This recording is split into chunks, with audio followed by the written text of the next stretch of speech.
How to delete your Reddit account. So the first thing you should know that you cannot directly delete the Reddit account from the application itself. So what you have to do is to head over to any of the web browser.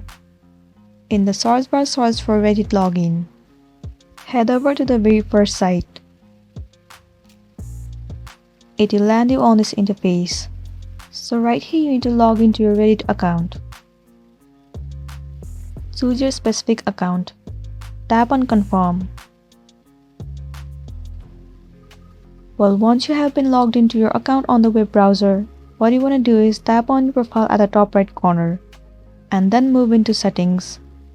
Scroll all the way down and at the bottom right corner you will be able to see the option of delete account.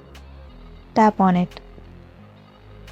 Right here, first of all, you need to state the reason why you want to delete your account and then enter your username and the password of your Reddit account.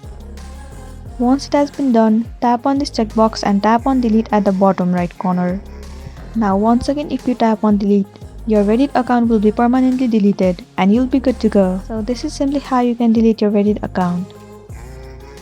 I really hope this video is going to be helpful for you. Thank you for watching it till the end.